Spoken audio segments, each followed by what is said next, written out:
Hey, welcome. Today we're talking about one of the most fundamental building blocks for a child's future, but it's one we honestly don't talk about enough, sleep. We're going to dig into how a good night's rest isn't just nice to have, it's really a foundational right for every single kid. So, let's just start with a big question. We spend so much time thinking about school, nutrition, all these daytime activities that set kids up for success. But what if the most important work, the real foundational construction, happens after the lights go out? That one idea is really at the core of everything we're talking about today. And that question leads us right here. Because for millions of young people, that nightly construction is being seriously disrupted. We're actually in the middle of what you could call a waking crisis. And this isn't about blaming kids for being lazy or having bad habits. No, this is a much bigger systemic problem with some really deep impacts. And here's the absolute crucial point.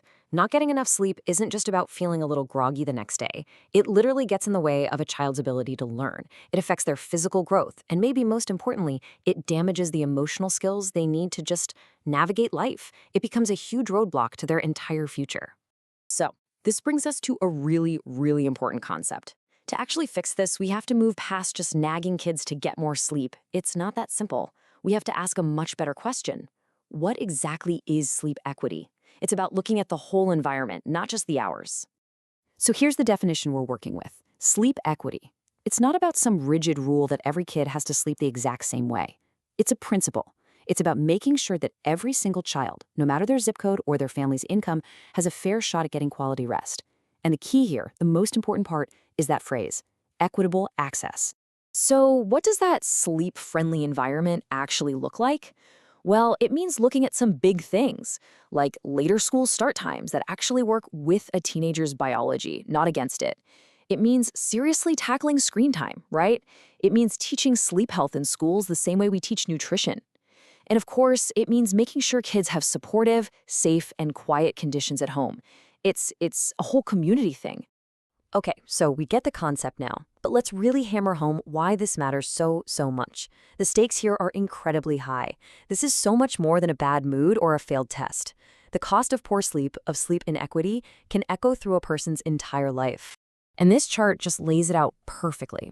It's like two completely different paths a kid can be put on.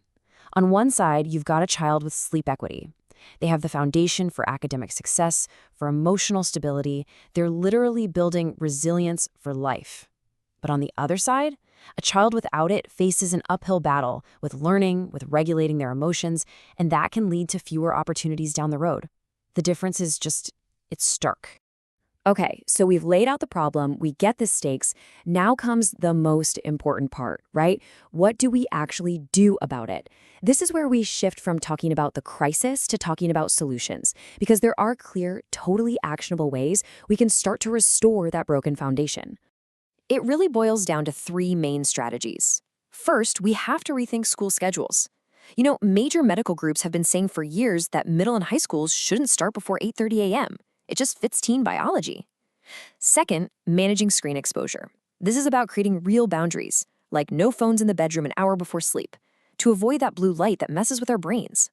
And third, promoting sleep health. We need to treat sleep like we treat exercise and nutrition, make it part of the health curriculum so kids actually understand why it's so vital.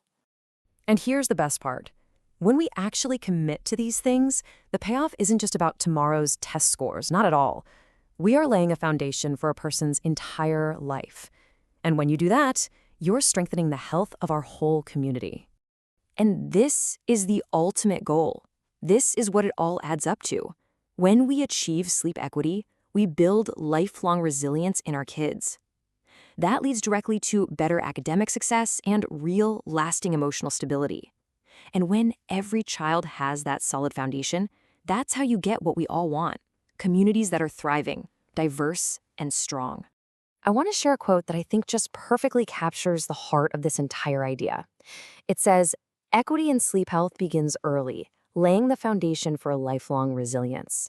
I mean, that's it, right? It all starts here. So, the final question is really for all of us, for you, for me. Take a look at your own community, your local schools, maybe even your own home.